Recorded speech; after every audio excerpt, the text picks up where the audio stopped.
When you hear the term love hotel, what do you think about? You might think of something more commonly found in a red light district, or you might think of something a little bit weirder. Well, luckily for us, we're going to go down the weird path today. Hey there, and welcome back to the channel. I'm Blair, the Illuminati, and today we're going to dive into a very odd but very entertaining topic, all about Japanese love hotels. So I plan on traveling to Japan in a couple years with some of my friends, and that's something I'm really excited for. And naturally, when I find something new, I plan and plan some more, and then overplan and then exhaust myself. So one of the things I did was look into numerous YouTube videos. While most had a very homemade and casual style, there was one channel in particular that caught my attention, Abroad in Japan, which, side note, very cool channel. I highly recommend checking out his stuff. It's just generally entertaining. His videos were clean, well put together, and had a good storyline. And this is where I was introduced to the concept of a love hotel. From there, I was a little weirded out, but oddly fascinated by this concept, and I wanted to know more.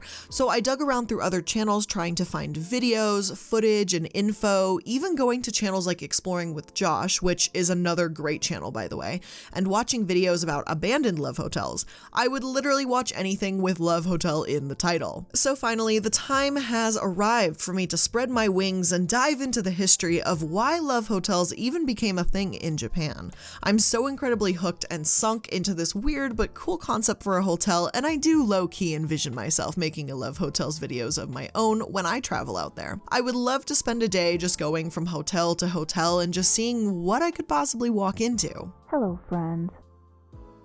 And that leads us to this video. Since I can't be there right away to go love hotel hopping, I decided it's probably best for me to get somewhat acquainted with what's the history behind how and why love hotels even became into existence in Japan now. But before we get too far into today's video, I want to give a big thank you to Filmora for sponsoring today's video. Filmora is an editing software that I've actually used since late 2014, and it was my first editing software I ever really got my hands on. I know a lot of you DM me asking me how to start a YouTube channel and to start making videos, and aside from deciding what content you want to make, you need a good editing software, and especially for beginners, Filmora is really easy to use and it's really affordable. And it's actually what I use to make my intros and outros to all of my videos. Yes, these intros and outros, I made these with Filmora. What's really great about this software is that with just a few clicks, you can easily transform videos into amazing pieces of content, and everything is structured and organized in a clear and understandable way, and it saves a lot of time during the editing process. You can do things from integrating interesting title cards to adding transitions and adding effects to videos to make them pop just a little bit more. And now Filmora also has film stocks built right into it, and you might be asking, but Blair, what is that? Film stocks is a one-stop shop for you to download royalty-free video effects, templates, stock photos, sound effects, stock images, and more. So everything is integrated right into the software and is ready for you to use to get started on your next editing adventure. So if you're interested in trying out Filmora for yourself, make sure to use my link in the description box to get started. And again, a big thank you to Filmora for sponsoring today's video. And now, let's dig into all the weird and interesting backstory that creates what is now Japan's series of love hotels. So according to Wikipedia, a love hotel is a type of short-stay hotel found around the world, operated primarily for the purpose of allowing guests privacy for sexual activities. Yeah, okay, so no doubt that in Japanese culture, sex is more embraced than not. Just look at this condom shop located in central Tokyo. But there's one question that boggles my mind over any other. How did this happen? Did some guy just sit on a bench and decide, oh, sex hotels, the place where you play with the bip bops and the teat tots. Now that's a good idea. Well, the history is a bit more surprising than I expected. Japanese love hotels originated in the 17th century during the Edo period and sparked in Edo and Kyoto. Buildings decorated to look like an inn or tea house had procedures for discreet entrances. Some of these buildings even had secret tunnels. Inside these erotic areas, there were prostitutes and geishas for illegal sexual activities. Nowadays, modern love hotels were inspired by tea rooms in which prostitutes and their clients, but sometimes lovers would come as well. Shortly after the tragic events of World War II, tsurekomiyados, otherwise translated as bring-along inns, were established. These were lodgings run by families with limited rooms. Bring-along inns first opened in Tokyo as occupational forces demanded hotels in the area. These small hotels hotels, which would later inspire modern love hotels, boomed in popularity after 1958 when legal prostitution was abolished. 1960s Japanese housing trends show that smaller houses with sleeping areas were common during daytime hours. This resulted in little chance for parents to engage privately in sexual manners. Married couples were fed up and began to go to love hotels to escape their crowded homes. In 1961, approximately 2,700 Surekomi inns were in Tokyo alone. Damn!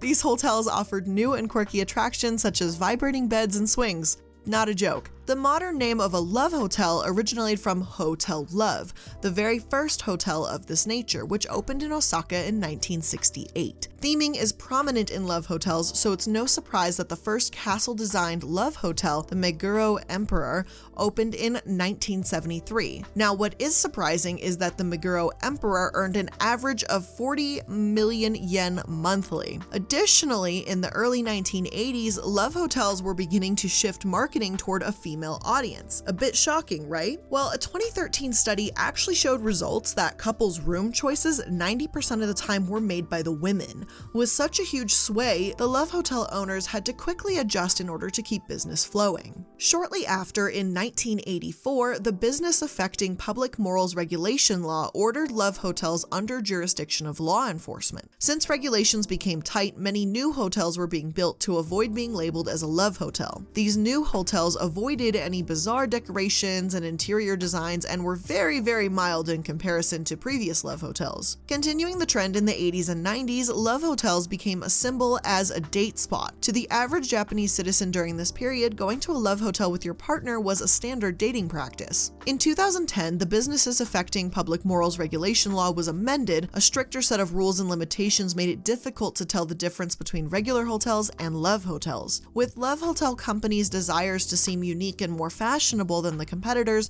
a new code was used. Besides dubbing themselves as a love hotel, they leaned toward alternate names. Some of these names included romance hotel, leisure hotel, amusement hotel, fashion hotel, couples hotel, and boutique hotel. Love hotels were popular during the 80s, 90s, and 2000s. Competition continued to increase, causing more franchises to create more unique names. If you think the Castle Hotel was odd, you have a whole lot more coming. Companies decided on themes ranging from fairy tales to a jungle. Pretty weird, right? Springing forward to the present, Japanese love hotels are still a major part of the dating and sex industry.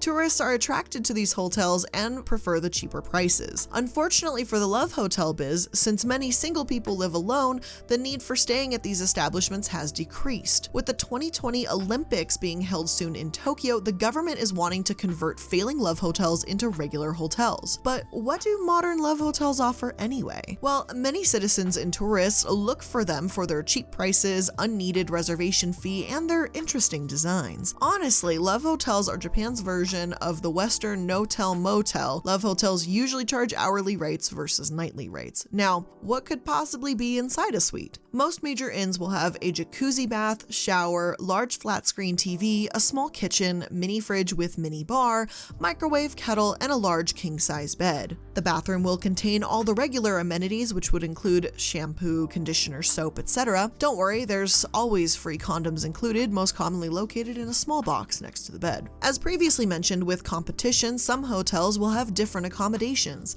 Usually higher-end hotels will include product rental services, such as a phone charger. Another common addition is a karaoke machine. These are found at almost all inns. Some love hotel chains will even have a loyalty system, in which per nights you stay or how much you spend, you can receive prizes. What prizes, you might ask? Well, for the most part, the prizes will be a bag with the hotel's name on it, wallets, gift certificates, or even tickets to an event. But why do they exist? According to National Geographic, Japan's death rate is exceeding births, marriage is dropping, and younger people just aren't having sex. The Japanese press calls this phenomenon celibacy syndrome. This trend has the Japanese government spending tax money into the dating and sex business. Japan is also funneling funds into speed dating and matchmaking services as they are afraid of an economic collapse. According to data, Japan has a reason to fear. Recently, the sex industry is in decline. decline. For one, as psychologist and Harvard professor Craig Malkin describes, while gaming and pornography ever cure our loneliness, over time they do become an incredibly addictive salve, and that makes it easier and easier to turn away from people and go to cyberspace. This occurrence is also being noted in other countries other than Japan, including America. With the unexpected and risky chances in relationships, many Japanese citizens avoid intimacy. This is not to say that every Japanese citizen is like this, though. Because of these behavioral patterns, the sex industry that fuels these hotels is declining. National Geographic states that millennials and Generation Z, who grew up immersed in technology, are having less sex than any previous generation. Since millennials and Gen Z are the upcoming target audience for these businesses, this is bad news for love hotels. Though, since many do not seek these forms of pleasures, love hotels stand out and are still a major tourist attraction. So why don't we dive into some of these designs behind the safe screens of the internet? Okay, so this is Hello Kinky Kitty. Won't be able to look at Hello Kitty the same again. I mean, isn't Hello Kitty aimed towards children? Like, I'm aware Rule 34 exists, and I know many people have an odd fascination with lewd animated characters, but I don't know if this is something I would be genuinely okay with staying in if I was there for personal reasons. And this is a merry-go-round sex room. It gives a whole new meaning to riding bareback that I never considered, and honestly, I'd like to stop considering. And this, I couldn't tell what this one was at first, but it turns out this is a Jurassic Park. Yes, a Jurassic Park themed love hotel. I mean, Jurassic Park is cool, but I don't think of it as something that would turn people on. But then again, I think about it and I'm like, well, no, well, maybe, no. A cage-themed hotel. Just a cage, pretty much. I mean, listen, if you want to exercise your kinky right to get down and feel some type of way, and this is how you feel like it, then do it. As long as you're not hurting anyone and it remains legal, have at it, I guess. It's also probably a lot cheaper to not have to buy any of these things for your home. I don't know. I might be thinking a little too much into this one, but if I was in a situation where I was putting someone into a cage, I definitely would not want it at my home. Na-na-na-na-na-na-na. Batman! Yes, ladies and gentlemen, you can pay to have sex in a bat cave, only in Japan, and honestly, I'm kind of sold. But that's enough of that for now. I have to save some of the mystery for when I hopefully visit some of these odd places for myself in the future. So the remaining question is, how do these hotels interweave with Japan's culture? Japanese sex culture dates to the Edo period, the same time love hotels began to pop up. Coincidence? Pornography in Japan started as early as the 17th century, and many erotic artworks were formed. For example, shungas were created on wood block prints. Shunga is a main artistic genre of wood block printing found in Japan.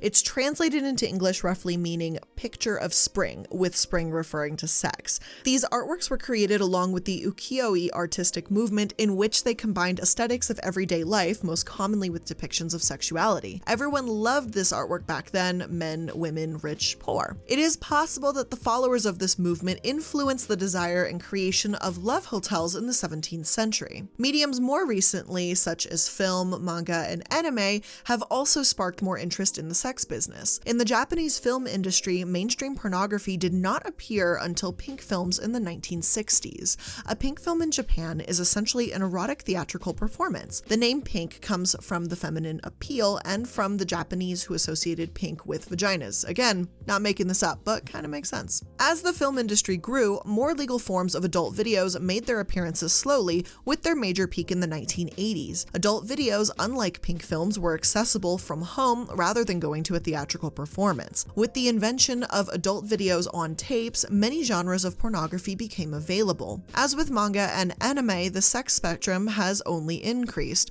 Erotic manga or anime or hentai has increased this desire. Like adult videos, manga and anime have many subgenres. These forms of entertainment have influenced and carried on the sex industry especially, though it is not to get confused with prostitution. With all these cultural aspects that define Japan's history, it is no wonder that love hotels shortly followed these movements. Personally, from an analyzing perspective, I believe that these movements have had influence over the current Japanese media, such as anime and manga. It is important to understand the culture behind such an odd thing such as love hotels to truly understand the bizarre demand for them. Taking all these factors on of what love hotels are, why they exist, and the reasoning behind the themes and and cultural connections, I can see a sense of understanding. I mean, living in the West, we have odd cultures that other countries can't really relate to either.